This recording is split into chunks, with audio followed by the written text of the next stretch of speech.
அந்த உணவுன்னு வரும்போது பாருங்க, முல்லை நிலத்திலே பழுப்புறு விளைதயிர், வரகு, வரகின் அவைப்புமான் அரிசி, பாலுடை அடிசில், அந்த முல்லை நிலத்துக்கு தகுந்த மாரி. ஆணிரை மேய்த்தல். ஆவும் ஆணியர் பார்ப்பனமாக்களும் என்று நம்முடைய தொல்காப்பியர் சொல்வதைப் போல, அந்த முல்லை நிலத்திலே இருக்கக்கூடிய ஆடு மாடுகளை கொண்டு அவர் உணவு தயாரித்தார்கள். அதனால பாலுடைய அடிசில் வருது, தயிர் வருது. பிறகு ஒரு பெண் நான் ஏற்கனவே குறிப்பிட்டேன். அதாவது நெய்ய கொண்டு போய் குடுத்துட்டு பொண்ண வாங்காம, எரும மாட வாங்கிட்டு வர்றான். ஏன்னா, பொருளாதாரத்தை மேலும் மேலும் உயர்த்த வேண்டும் என்பதற்காக. இன்னைக்கு பார்த்தோம்னு சொன்னா கிராமங்கள்ல, இந்த பெண்கள் தான் பல பசுக்களை கட்டி வைத்துக்கொண்டு, தங்கள் வீட்டினுடைய பொருளாதாரத்தை உயர்த்தி கொண்டிருக்கின்றார்கள். பார்க்கிறோம் நம்ம.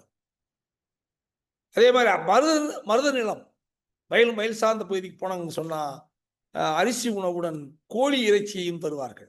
வினைஞர் தந்த வெண்ணெல் வெல்சி, மனைவாள் அழகின் வாட்டொடும் பெருகுவீர். இப்படி நீங்க எங்க போனாலும் சரிதான். நெய்தல் நிலம், கடல் சார்ந்த பகுதிக்கு போனாங்கன்னு சொன்னா, வரால் சொரிந்த வட்டி உன் மனையோள் ஆண்டுகளி வெண்ணெல் இறைக்கும் ஊரே. அல்ல வரால் வரால் மீன் குழம்பு, அது கூட நல்ல வெண்ணெல்லால் செய்யப்பட்ட உணவு, இவற்றை எல்லாம் கொடுப்பார்கள். அத்துடன் உப்புவையும் அவர்கள் விளைவித்தார்கள்.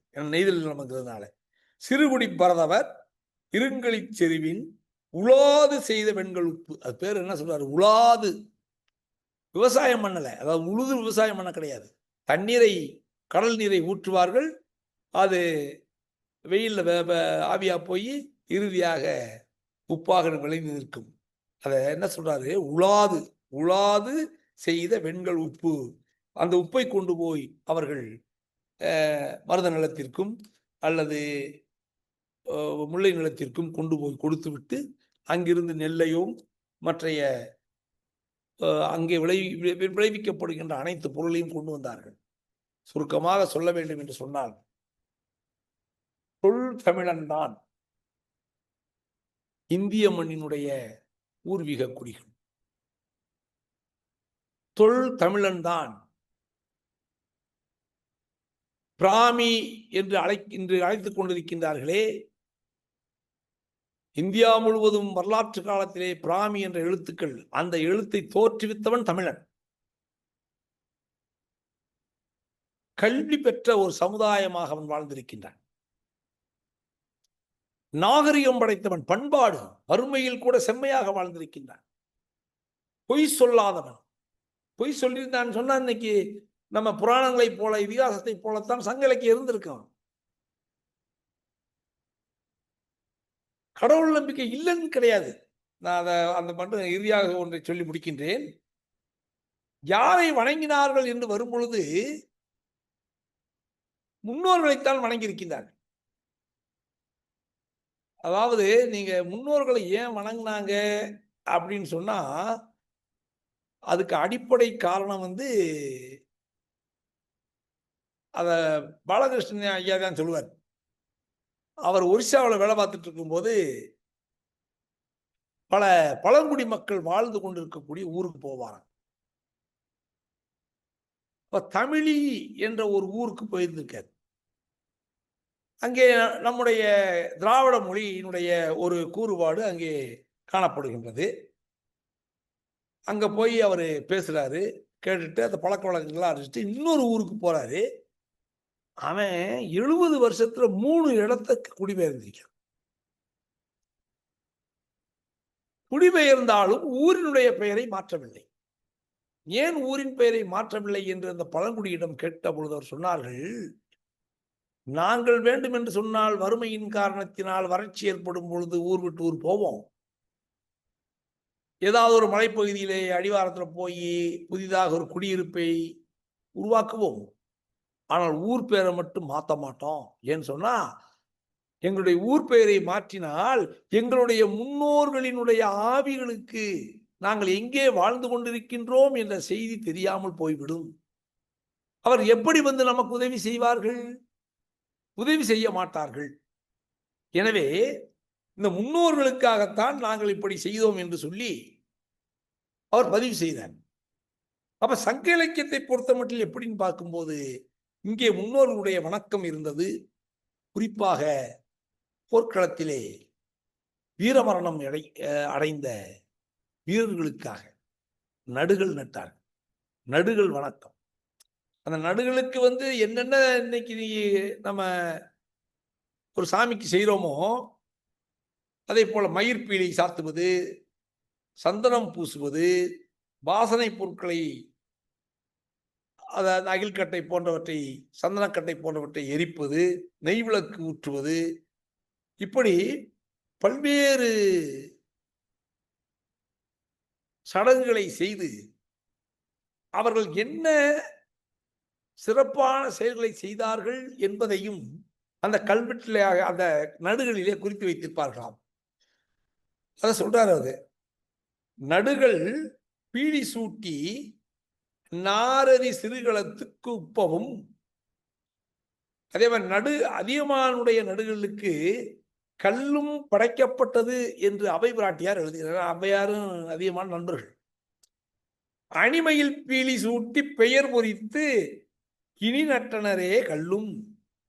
இப்படியெல்லாம் சில பதிவுகள் காணப்படுகின்றன. அதே போல கண்ணைக்கு சேரன் செங்குட்டுவன் நம்ம கம்பத்திற்கு அருகாமையில் இருக்கக்கூடிய பச்சினி கோட்டத்திலே ஒரு கோயில் கட்டினான்.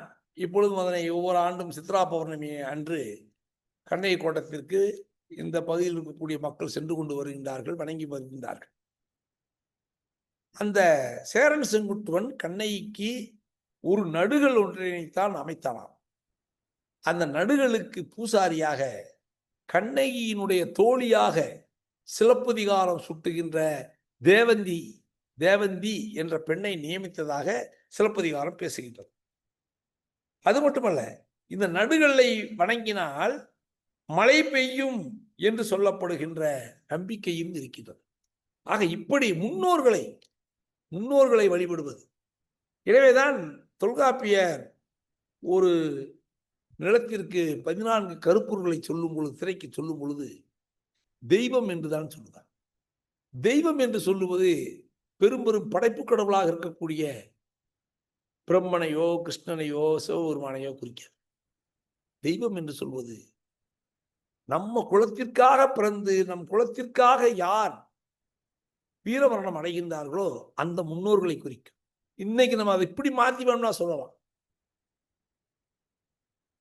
நம்ம தாத்தாவோ பாட்டை மூட்டனோ ஒரு பிறந்து ஏழையாக பிறப்பார், சொத்துக்களை சேகரிப்பார், பின்வருகின்ற வாரிசுகளுக்கு அவர் சொத்துக்களை எல்லாம் எழுதி கொடுத்து விட்டு நலமாக நாம் வாழ வேண்டும் என்று வசதிப்படுத்தி விட்டு செல்வார். அவரை ஒவ்வொரு ஆண்டும் திவசம் என்ற பெயரிலே ஆண்டுதோறும் நினைக்கின்றோம்.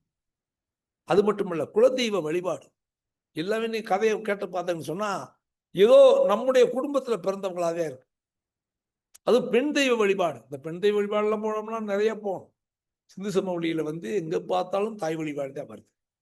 இப்படி சிந்து வெளிக்கும் இந்த கீழடி சங்க தமிழனுக்கும் தொல்தமிழனுக்கும் ஒரு உறவு இருந்திருக்கின்றது. ஒரு நாகரிகப்பட்ட பண்பாடுடைய ஒரு சமுதாயமாக நம்முடைய பண்டைய தமிழன் வாழ்ந்திருக்கின்றான்.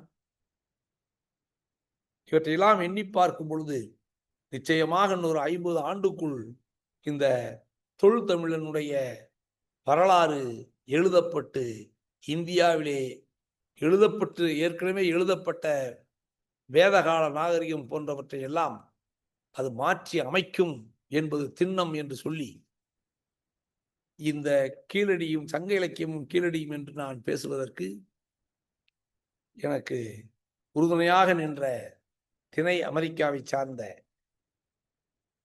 அமைப்பாளர்கள், குறிப்பாக மகேந்திரவர்மன் அவர்களுக்கும் அவரை சார்ந்திருக்கக்கூடிய மனோகரன் அவர்களுக்கும் பெருமாள் மனோகரன் அவர்களுக்கும் மற்றும் இந்த திரை அமெரிக்காவை நடத்தி கொண்டு வருகின்ற அவர்கள் உறுதுணையாக இருக்கக்கூடிய உறுப்பினர்களுக்கும் இதுவரைக்கும் என்னுடைய இந்த இணைய குவியத்திலே சங்க இலக்கியமும் கீழடியும் என்ற தலைப்பு கொஞ்சம் கடினமான தலைப்பு. அவற்றை கேட்டுக்கொண்டு வந்த அனைத்து தமிழ் நேயர்களுக்கும் என்னுடைய நன்றி கலந்த வணக்கத்தை தெரிவித்துக் கொண்டு விடைபெறுகின்றேன். நன்றி, வணக்கம்.